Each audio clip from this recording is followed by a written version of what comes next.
Pak Reza ya, dengan MK Statistika Sosial. Baik, langsung saja kita masuk ke materinya.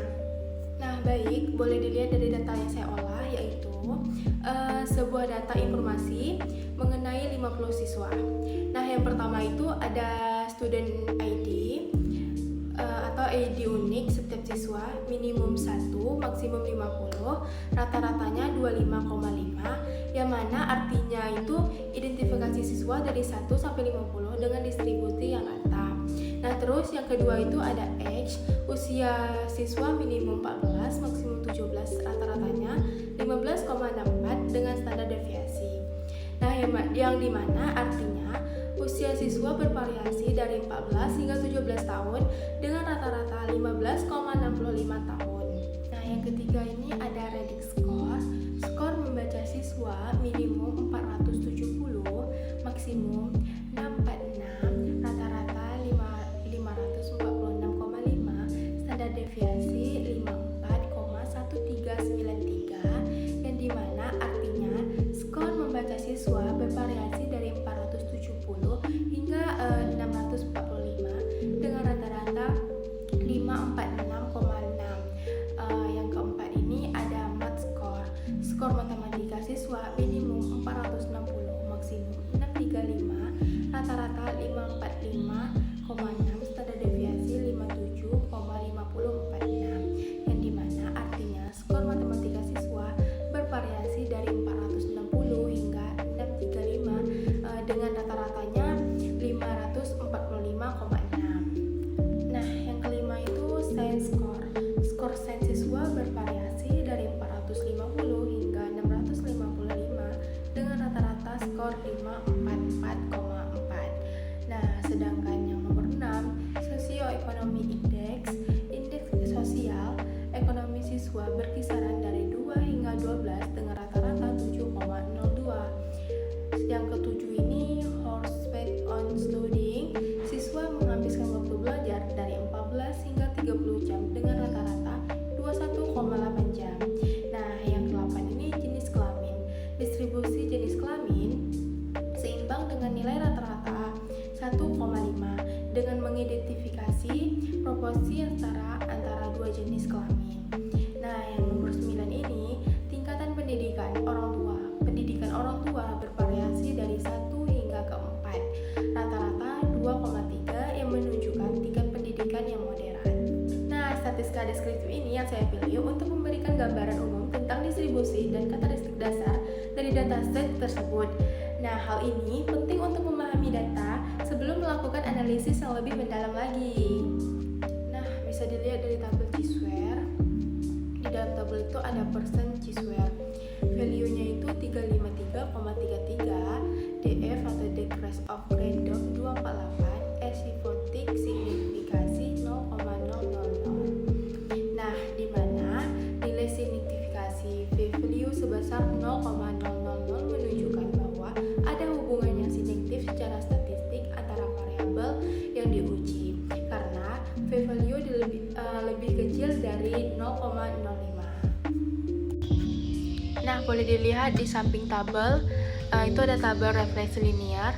Nah, kita masuk langkah-langkah perhitungan. Yang pertama itu ada menentukan nilai mean atau disebut juga dengan rata-rata untuk nilai X dan nilai Y. X bar adalah rata-rata dari nilai X atau disebut jam belajar. Sedangkan Y bar adalah rata-rata dari nilai Y atau disebut nilai ujian sains. Terus yang kedua itu ada menghitung deviasi dari mean, yang dimana X dikurang X bar adalah deviasi setiap nilai X dari rata-ratanya. Yang kedua itu Y dikurang Y bar adalah deviasi setiap nilai Y dari rata-ratanya. Terus yang ketiga itu menghitungkan produk deviasi dari kuadrat deviasi, yang dimana X dikurang X bar kali Y dikurang Y bar adalah produksi deviasi untuk setiap pasangan nilai. Terus X dikurang X bar kuadrat adalah kuadrat deviasi untuk setiap nilai X. Nah, terus yang keempat itu menghitung jumlah total, yang dimana sigma X dikurang X bar kali Y dikurang Y bar adalah jumlah total dari produk deviasi. Terus sigma X dikurang X bar kuadrat adalah jumlah total dari kuadrat deviasi. Terus yang kelima itu menghitung slope atau kemiringan dari intercept atau titik potong. A sama dengan sigma X dikurang X bar dikali Y dikurang Y bar dibagi sigma X dikurang X bar kuadrat adalah slope dari garis rekreasi. B sama dengan Y dikurang A dikali X bar adalah intercept dari garis rekreasi. Nah, hasil hitungan dari tabel yang saya cari,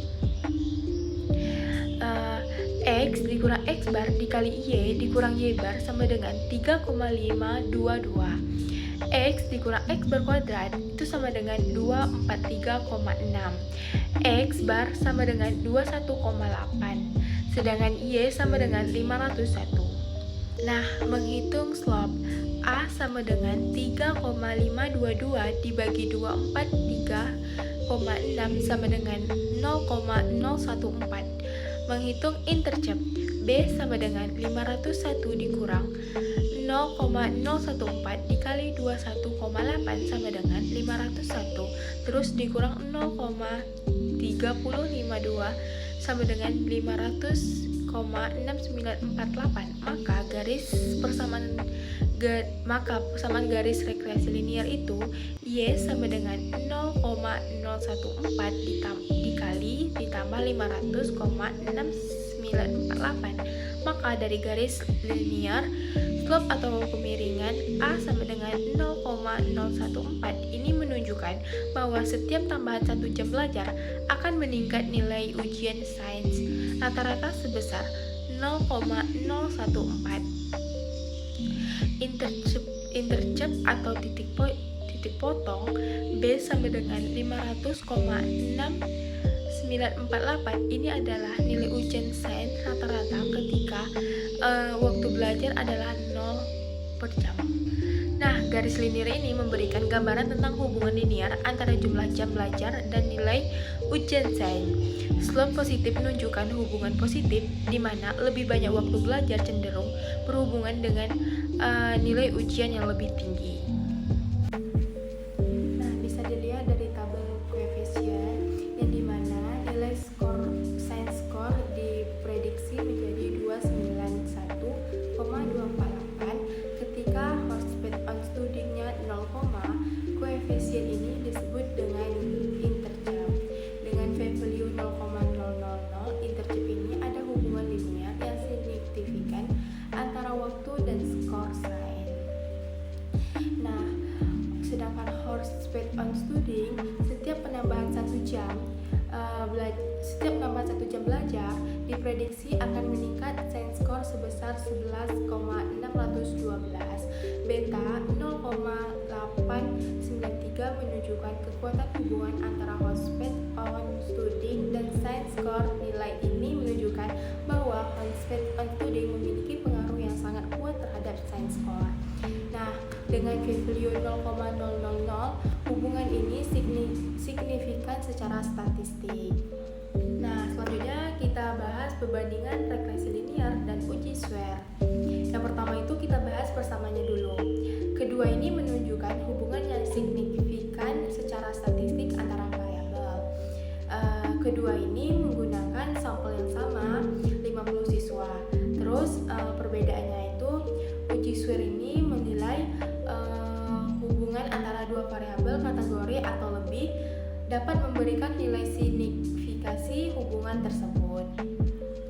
Nah, sedangkan regresi linear menilai hubungan linear antara variabel independen dan variabel dependen dapat memberikan koefisien yang menunjukkan seberapa besar pengaruh variabel independen terhadap dependen.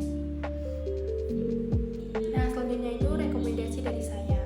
Yang pertama itu tingkat jam belajar, yang dimana meningkatkan hubungan yang kuat antara jam belajar dan nilai sains. Disarankan untuk meningkatkan durasi belajar siswa untuk meningkatkan prestasi akademik, terutama dalam sains. Nah, terus itu yang kedua itu ada fokus pada variabel, yang dimana sosioekonomi, intervensi pada variabel sosioekonomi juga perlu dipertimbangkan karena pengaruh pada prestasi siswa bisa signifikan. Nah, Terus yang ketiga itu penguatan dukungan tingkatan pendidikan orang tua, yang dimana mungkin berpengaruh program yang mendukung keterlibatan orang tua dalam proses belajar anak-anak mereka, mungkin dapat bermanfaat. Nah, yang keempat ini konsisten dalam belajar. Lebih memastikan bahwa siswa memiliki jadwal belajar yang konsisten dan terstruktur dapat membantu memaksimalkan hasil akademik. Nah, mungkin dengan rekomendasi ini diharapkan dapat meningkatkan hasil belajar siswa secara keseluruhan.